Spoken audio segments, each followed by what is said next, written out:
How could this be happening? Rose had made absolutely certain those babies would disappear from her life forever. That had been the deal, the only solution her family would accept when their perfect daughter had returned from college pregnant by a man they deemed entirely unsuitable. Not just any man, but a black scholarship student with no family connections and no fortune to speak of. The shaman scandal would have destroyed her family's standing in Atlanta society. "Are you certain?" her mother had asked at the hospital after the triplets had been born. 3 perfect baby boys with their father's warm brown skin and Rose's green eyes. "Once you sign, there's no going back." With tears streaming down her face, 20-year-old Rose had nodded and signed the papers, convinced by her parents that this was the only way to preserve her future. The babies would be adopted separately by 3 different families. She would never see them again. She would return to school, graduate, and eventually marry someone suitable, someone like Spencer. And that's exactly what had happened. Rose had built the perfect life, married to a successful investment banker, active in all the right charities, mother to 2 beautiful blonde daughters who attended the most prestigious private school in Atlanta. No one knew her secret. No one except her parents, who had taken it to their graves. But now, somehow against impossible odds, all 3 of her sons were here in the same room as her, successful enough to be mingling with the ultra-wealthy at an invitation-only luxury car event. "Rose, are you listening?" Spencer's voice broke through her thoughts. "I said Martin Davies wants to introduce us to the Harrison brothers. They're the talk of the financial world. Triplets who started with nothing and built an empire. Apparently, they've just become major investors in Aston Martin." Rose's heart pounded so loudly she was certain everyone around her must hear it. The Harrison brothers. Of course, they wouldn't have her last name. Of course, they wouldn't even have the same last name as each other if they'd been adopted separately. But somehow, they had found each other, and now they were about to meet her. "The tallest one, Cullen, is the financial genius," Spencer continued, completely oblivious to his wife's distress.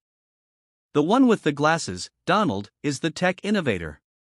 And Martin, the one with the scar on his eyebrow, handles their public relations. They're remarkable. Raised in completely different circumstances, but reunited in college when they discovered they were triplets, separated at birth. Their story is incredible. Will Rose confront her past, or will it destroy her perfect life?" Rose felt the room spin as Spencer took her elbow, guiding her toward the 3 men who were now looking directly at her. The one called Martin whispered something to his brothers, and all 3 sets of identical green eyes, her eyes, focused on her with an intensity that made her knees weak. "Mrs. Powell," Martin said as she approached, his voice smooth and controlled. "We've been looking forward to meeting you for a very long time." The knowing look in his eyes told Rose everything she needed to know. They knew exactly who she was. And this meeting was no coincidence. As the crowded room seemed to fall away, leaving only Rose and the 3 sons she had abandoned, one thought consumed her. How much did they know? And what did they want from her after all these years? "Perhaps we could speak somewhere more private," Donald suggested, adjusting his glasses with a deliberate motion that reminded Rose painfully of their father. Jackson had made that same gesture whenever he was uncomfortable, but trying to appear confident. Rose nodded mutely as Martin signaled to a staff member who promptly guided them to a secluded VIP lounge away from the main showroom. Spencer, sensing something significant was unfolding, but completely unaware of what it was, followed with a puzzled expression. "Rose, do you know these gentlemen?" he asked as the door closed behind them, leaving the 5 of them alone in the luxuriously appointed room. Before she could respond, Colin stepped forward, his imposing 6 feet 3 inches frame making the already small room feel even more confined. "Your wife gave birth to us 27 years ago, Mr. Powell. Then she signed papers giving us away to separate families." "Were her sons?" Spencer's face drained of color. "That's impossible. Rose never had other children." "We met in college and I was 20 when it happened," Rose interrupted, her voice barely above a whisper. "Sophomore year at Emory before I met you." Spencer stared at her in disbelief. "In all our 24 years of marriage, you never thought to mention you had 3 sons." The silence that followed was deafening. Rose looked at each of the triplets' faces, searching for some sign of the tiny baby she had held just once before they were taken away. Donald with his thoughtful eyes behind stylish glasses. Colin with his commanding presence and analytical gaze. Martin with his charismatic smile now replaced by a carefully neutral expression. "My parents forced me to give them up," she finally said.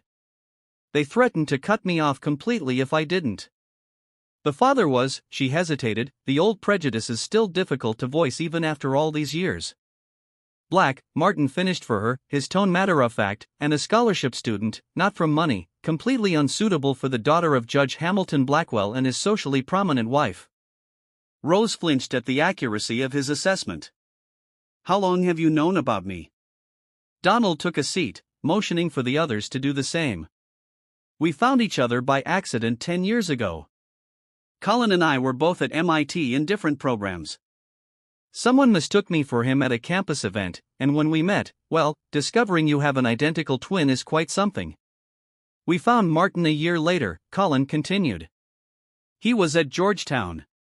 Once we confirmed we were triplets through DNA testing, we hired a private investigator to find our birth parents. It took years," Martin added. "The adoptions were closed, the record sealed. We had to fight through a lot of legal barriers. We found our father first, Jackson Lewis." Rose's heart clenched at the name she hadn't spoken aloud in decades. "Jackson, is he?" "He died 4 years ago," Donald said quietly. "Car accident. He never knew about us." Tears welled in Rose's eyes. Despite everything, she had loved Jackson once. "I'm sorry. He was a good man. Better than the family that made you throw away your children because of the color of their skin," Colin said sharply. Spencer, who had been silent, suddenly stood. "I need a moment." He walked to the other side of the room, staring out the window, his posture rigid with shock. "We didn't come here to destroy your life," Martin said, his tone softening slightly. "Though we certainly could have approached you years ago when we first found out who you were." "Then why now?" Rose asked, wiping away tears. "Why here in public with my husband present?" The triplets exchanged glances, some unspoken communication passing between them that spoke of years of deep connection, a connection that should have included her. "We built our company from nothing," Donald explained.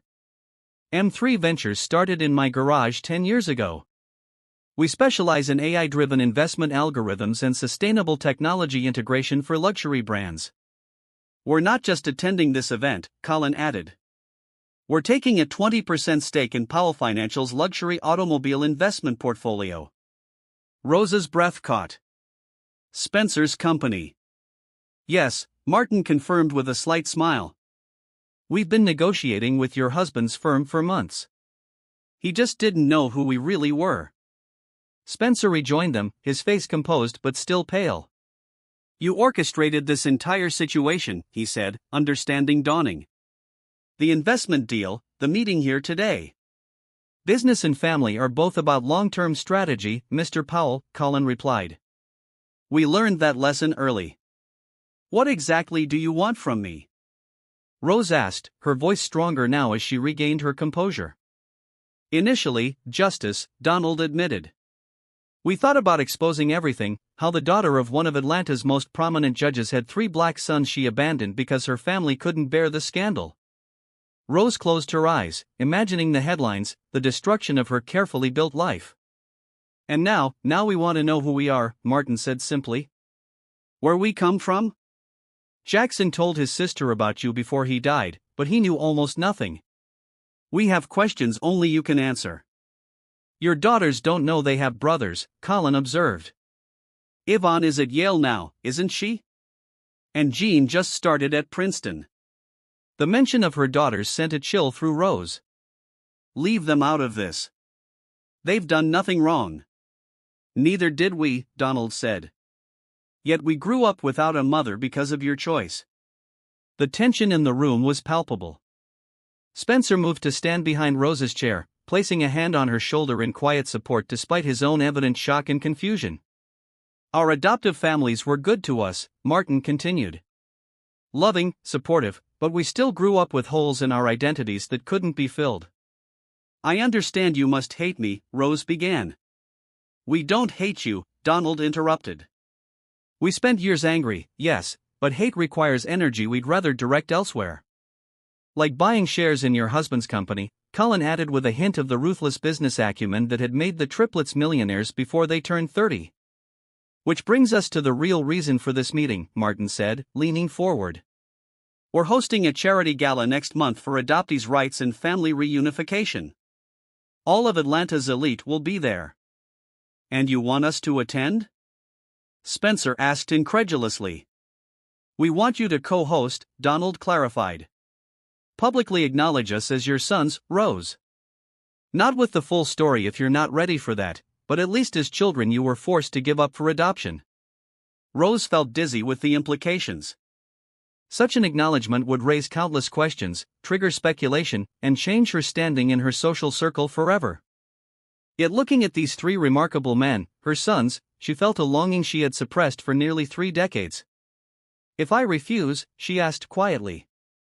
Then the deal with Powell Financial falls through, Cullen stated flatly. And while we won't actively expose you, we won't protect your secret either. Atlanta loves gossip, Mrs. Powell. How long before someone notices our eyes are exactly like yours? Spencer's hand tightened on Rose's shoulder. That's blackmail, he said tensely. We prefer to see it as negotiation, Martin replied with a smile that didn't reach his eyes. You have until tomorrow morning to decide. As the triplets stood to leave, Donald placed a business card on the table. Our private numbers, for when you're ready to talk, really talk. They filed out silently, leaving Rose and Spencer alone in the wake of a revelation that had shattered the foundations of their marriage and lives. 27 years, Spencer finally said, his voice hollow. 27 years, and I never knew this part of you existed. Rose reached for his hand, terrified he would pull away. I convinced myself it was in the past, that it would never matter again. And now I have to decide whether I'm brave enough to face the truth, she whispered, or if I'll keep running from it like I've done my entire life. Outside the window, they could see the triplets stepping into a sleek black Bentley. 3 identical profiles silhouetted against the setting Atlanta sun. As the car pulled away, Rose couldn't shake the feeling that regardless of her decision, nothing would ever be the same again. The drive home from the Auto Expo passed in intense silence. Rose stared out the passenger window, watching Atlanta's skyline glitter against the darkening sky as Spencer navigated through evening traffic. The business card Donald had given her seemed to burn in her purse, a physical reminder of the collision between past and present. When they finally reached their Buckhead mansion, Spencer headed straight for the bar in his study. I think we need something stronger than wine for this conversation, he said, pouring 2 glasses of bourbon. He handed one to Rose, who took it with trembling fingers. I don't know where to begin, she whispered. Spencer sank into his leather chair. The beginning would be good. All of it, Rose. No more secrets. The ice clinked in her glass as she took a fortifying sip and began the story she had buried for nearly 3 decades. I met Jackson Lewis in an American literature class. He was brilliant. The kind of student who challenged professors and made everyone think deeper about the material. He wasn't like anyone I'd ever known. A wistful smile crossed her face at the memory. We started studying together and then more. Did you love him? Spencer asked quietly. Rose met his eyes. Yes, I did. What happened? My parents happened. When I told them I was pregnant, my father exploded. Said Jackson was using me to climb socially. Called him terrible names. She shuddered at the memory. Mother was calmer but equally determined. They presented it as protecting me, ensuring I could finish my education, have the right kind of future. They never once considered that I might want to keep my babies and be with Jackson. Did he know you were pregnant? Rose shook her head, tears welling. No. My parents sent me to a health retreat in North Georgia, really a private facility for girls from good families who'd gotten themselves into trouble. I wrote Jackson a letter breaking things off saying I needed to focus on my studies. It was the most cowardly thing I've ever done. She drained her glass before continuing. After the babies were born, I was lost. The adoption papers were already prepared. 3 separate families, closed adoptions. My parents insisted it was best for everyone. These children need families that understand their heritage, my mother said, as if that justified everything. And after I returned to Emory for spring semester, everyone was told I'd been studying abroad. 6 months later, I met you. She reached for his hand. I never told you because I wanted to forget it ever happened. I thought I had dealt with it, moved on. Spencer withdrew his hand, stood, and walked to the window. 24 years, Rose, we have daughters together. Were you ever going to tell me? I don't know, she admitted. I convinced myself it was better buried. That dredging it up would only cause pain. Well, it's certainly causing pain now, he said bitterly. Those men are blackmailing us. If we don't acknowledge them publicly, they'll tank a deal worth millions to the firm. They're not just those men, Spencer. They're my sons.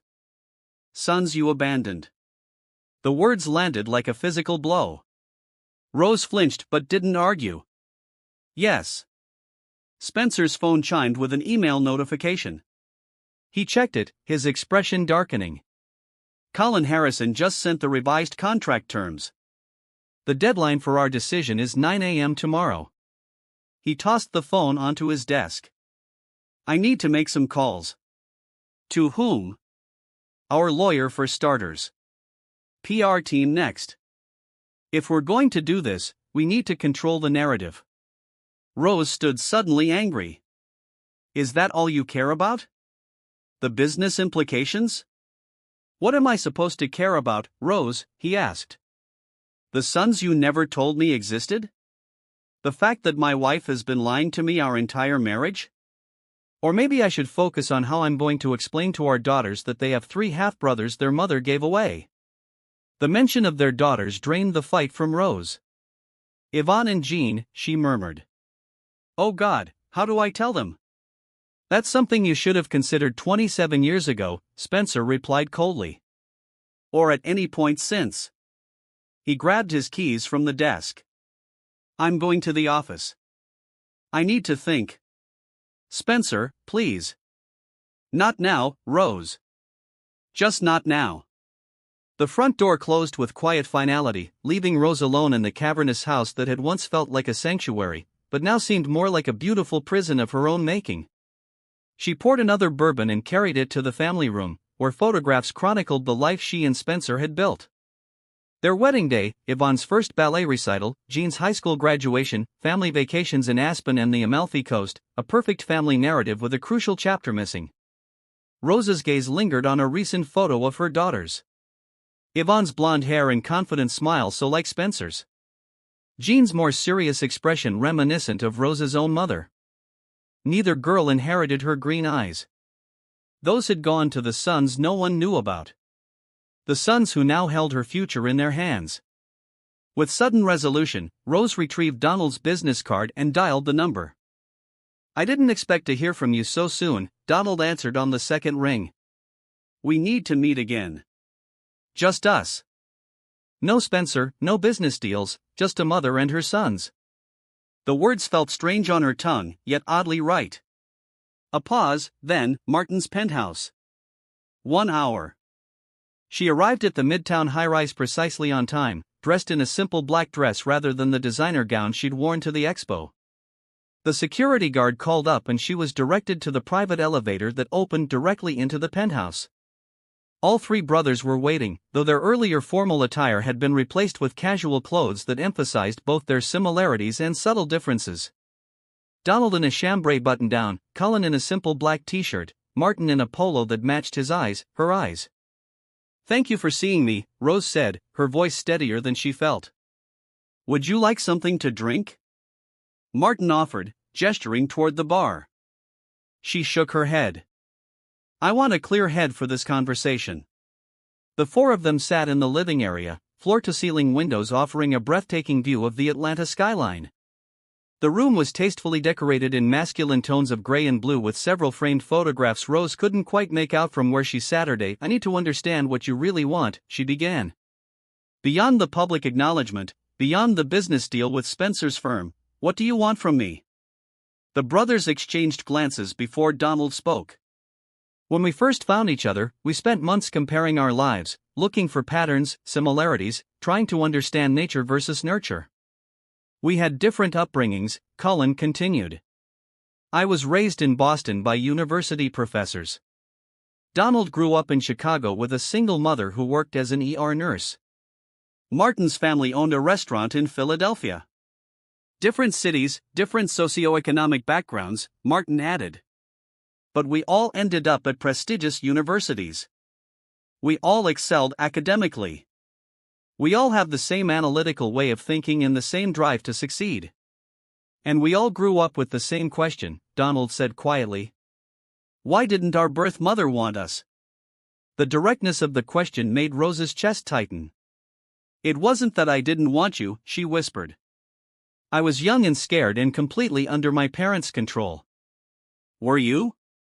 Cullen challenged.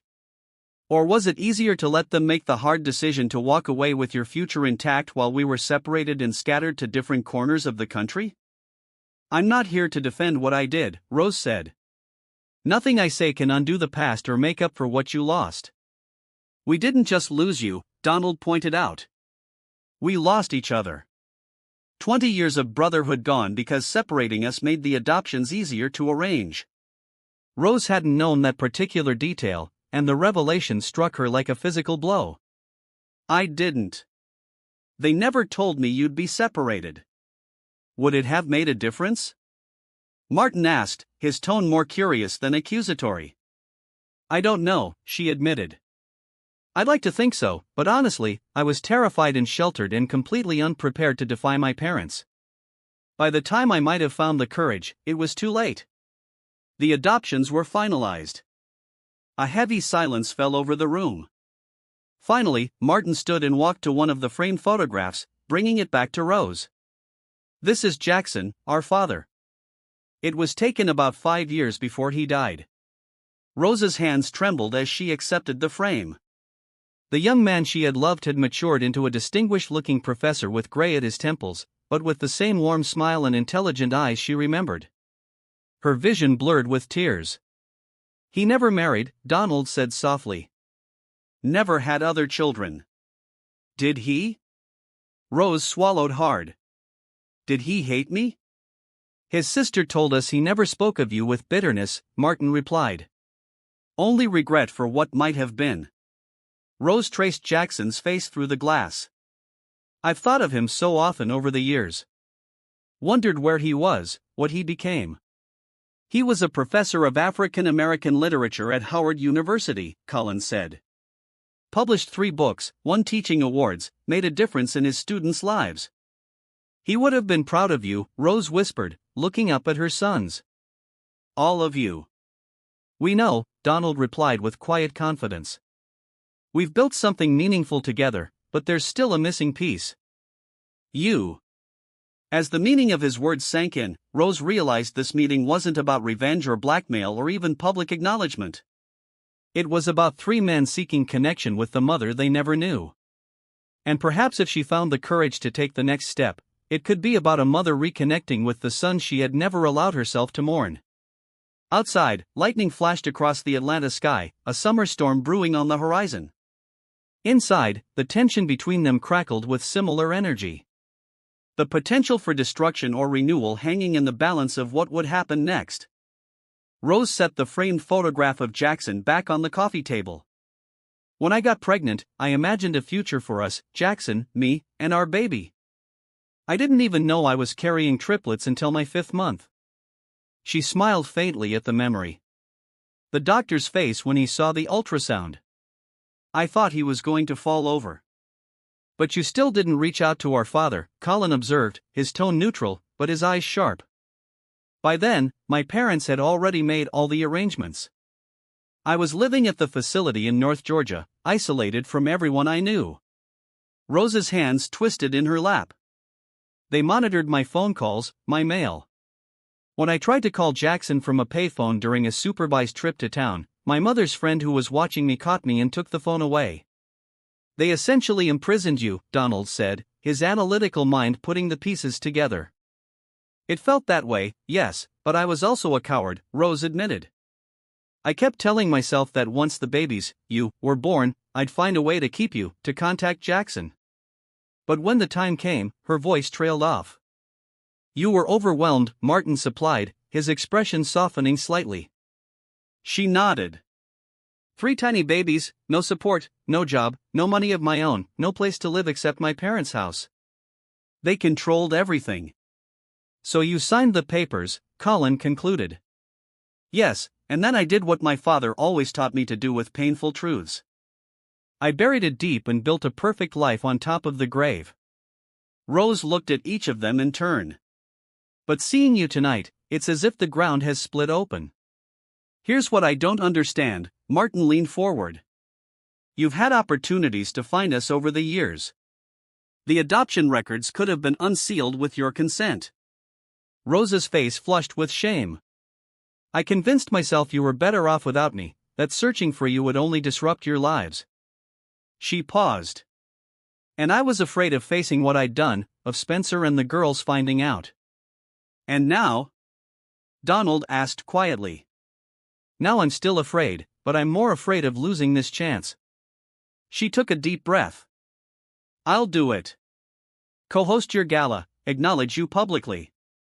Not because of the business deal, but because it's time for the truth. The brothers exchanged glances again. That silent communication Rose was beginning to recognize. There's something you should know, Martin finally said. The business deal with Powell Financial is real and we do want you at the gala, but the deadline, the ultimatum, that was a test. A test? Rose echoed confused. We needed to know if you would choose us for ourselves, not because we forced your hand, Donald explained. If you had refused, we wouldn't have tanked the deal. Though we might have gone with another investment firm, Colin added with a slight smile. Rose didn't know whether to be relieved or angry. So, the blackmail was a bluff. Not entirely, Martin clarified. We do want recognition. We do want a relationship with you, if that's something you want, too. But we're not the scared, abandoned children you might have imagined. We don't need to destroy your life to feel whole. A weight lifted from Rose's chest only to be replaced by a new, heavier one. If they weren't forcing her hand, then the choice and its consequences was truly hers alone. Spencer may not forgive me for this, she said softly. That's between you and your husband, Donald replied. But if it helps, we respect him. We've been watching your family for some time, and he seems like a good man. The idea that they had been observing her family was unsettling, but Rose couldn't blame them for their curiosity. How much do you know about my life? We know you volunteer at the Children's Hospital every Wednesday, Martin said. That you sit on the board of 3 major charities, that you fought to get more scholarship funding for underprivileged students at your daughter's private school. You've been trying to atone, Donald observed, in your own way. Rose hadn't thought of her charitable work in those terms before, but perhaps they were right. I've tried to do good in the world. We know, Colin acknowledged, his tone softer than it had been all evening. That's partly why we decided to approach you now rather than years ago when we first found you. The storm outside intensified, rain lashing against the windows as lightning illuminated the city in brief electric moments. Inside, the atmosphere was changing too. The initial tension giving way to something more complex. I'd like to tell you about your father, Rose said suddenly. The Jackson I knew. And I'd like to hear about your lives. Not just the highlights, but the real stories. For the next hour, they talked. Rose described meeting Jackson in the campus library, their first date at a tiny jazz club, the way he'd recite poetry when they walked across campus together.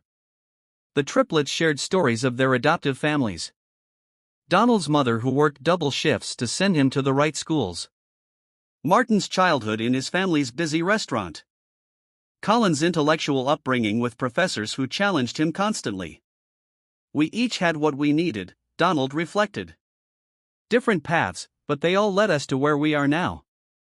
Together, Martin added with a meaningful look at Rose. The conversation flowed more easily as the night wore on, years of questions finally finding answers. Rose found herself laughing at some of their stories, tearing up at others. She saw echoes of Jackson in their mannerisms, glimpses of her own parents in their determination, and something entirely unique that belonged only to them. As midnight approached, Rose reluctantly stood. "I should go. Spencer might be home by now." "He's not," Colin said, checking his phone. "He's still at his office. Our security team saw him there 20 minutes ago." Rose raised an eyebrow. "Security team?" "We like to be thorough," Martin explained unapologetically. "I'm beginning to understand how you've become so successful," she remarked dryly. "Nothing left to chance."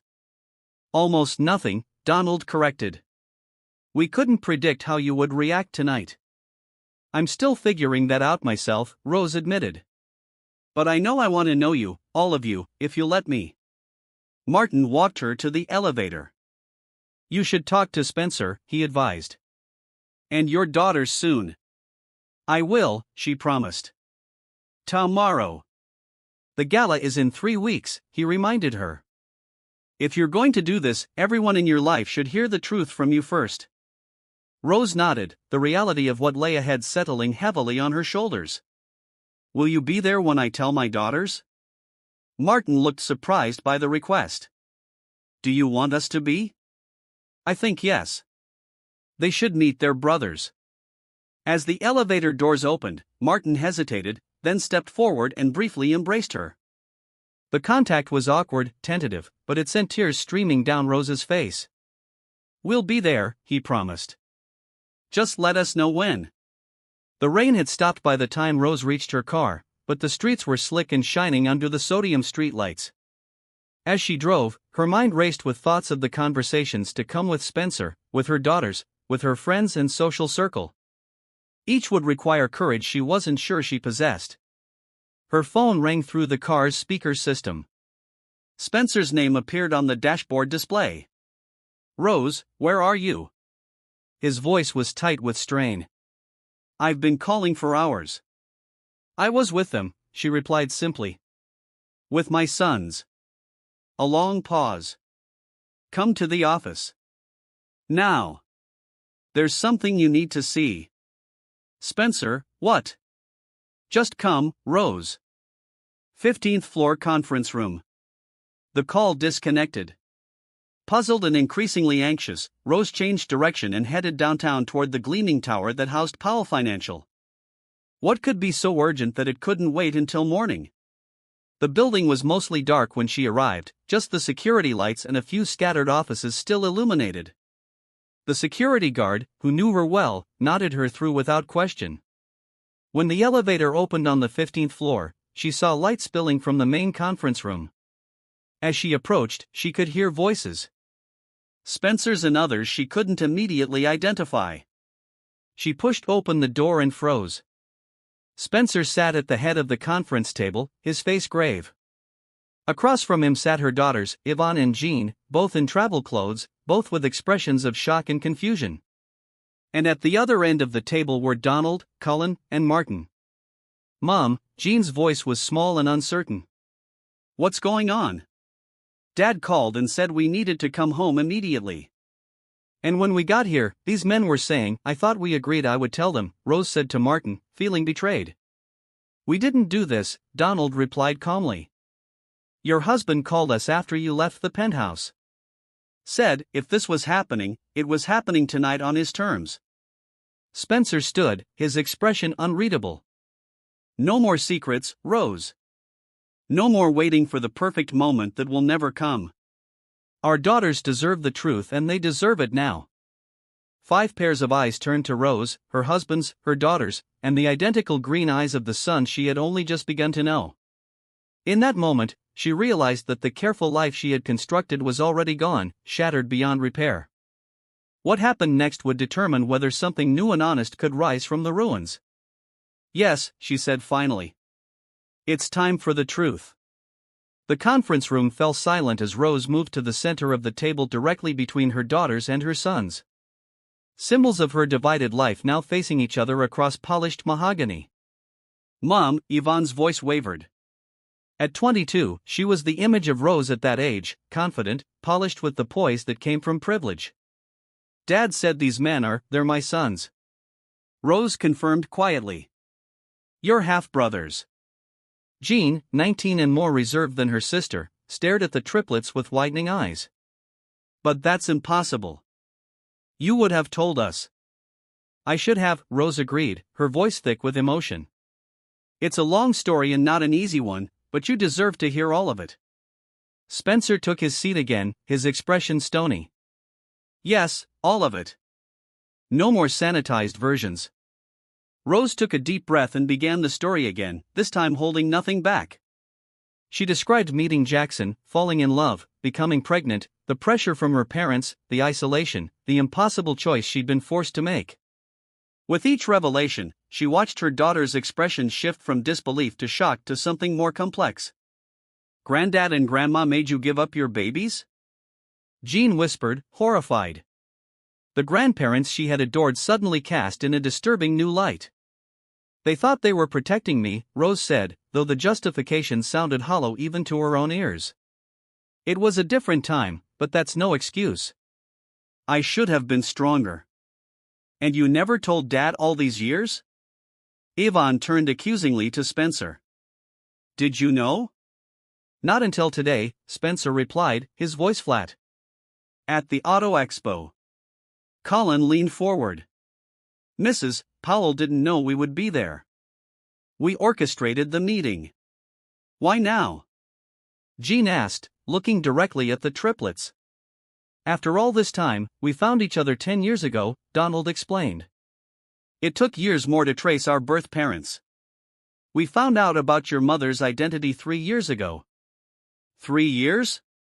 Yvonne echoed. You've known about our family for 3 years and said nothing. We needed time, Martin said simply. To build our company, to establish ourselves, to decide what we wanted from this reunion. And what exactly do you want? Jean asked, her analytical mind so like her father's cutting to the heart of the matter. The triplets exchanged glances before Donald answered. Initially, recognition, acknowledgement that we exist, that we're part of this family's story, even if we weren't part of its life. And now? Yvonne pressed. Now we're not sure, Colin admitted. Meeting your mother has complicated things. Rose felt a flicker of hope at his words. Perhaps they had felt it, too. That unexpected connection, the pull of biological ties that decades of separation couldn't entirely sever. There's going to be a charity gala, she told her daughters. For adoptees' rights and family reunification.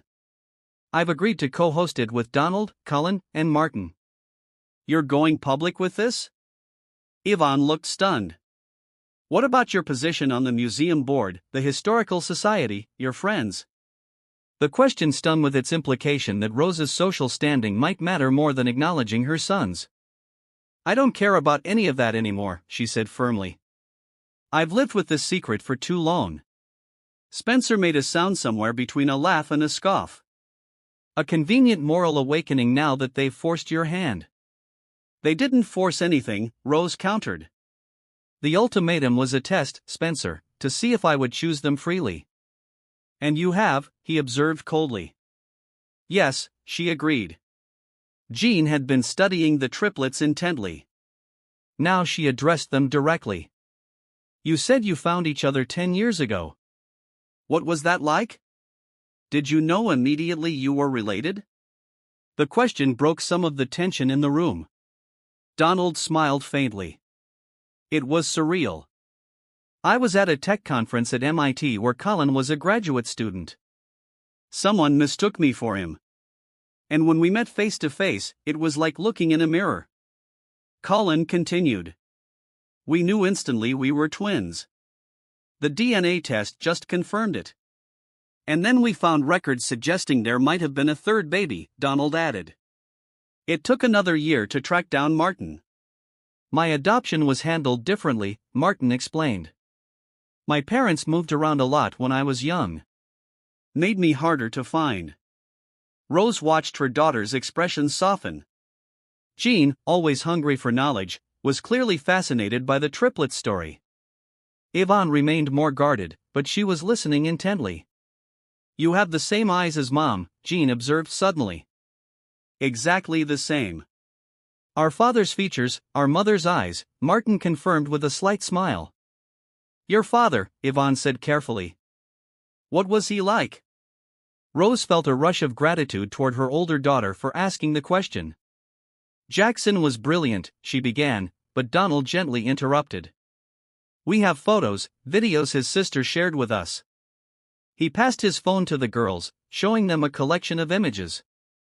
Jackson in academic regalia at a graduation. Jackson laughing with students. Jackson in a quiet moment at his desk. As Yvonne and Jean looked through the photos, Rose saw Spencer watching them with an unreadable expression. She moved to stand beside him. I'm sorry, she whispered. For all of it. For not telling you from the beginning. Would it have made a difference? He asked. If I had known when we first met, would you have married me anyway? The question caught her off guard. Of course. Why wouldn't I have? Because part of what attracted you to me was that I had no connection to your past, he said with quiet certainty. I represented a clean slate, Rose, a way to start over without any reminders of what you'd lost. The insight was so accurate it left her speechless. Spencer had always been perceptive, but she hadn't realized how clearly he saw her. Perhaps more clearly than she saw herself. Across the table, an unexpected sound broke the tension. Jean was laughing at something Martin had said, a genuine laugh that reminded Rose of when her younger daughter was a child. Yvonne was smiling too, reluctantly but genuinely, as Donald showed them something on his phone. They're getting along, Rose murmured in surprise. Did you expect them to hate each other? Spencer asked. I don't know what I expected. Nothing about this situation is normal. No, he agreed. It's not. He paused, watching the interaction. But they are their mother's children, all 5 of them. Adaptable, resilient. Rose studied her husband's profile. What happens now, Spencer? With us? He turned to face her fully. I don't know. 24 years isn't easily dismissed. Neither is a lie of this magnitude. I didn't lie about loving you, she said softly. I never have. Before Spencer could respond, Colin approached them.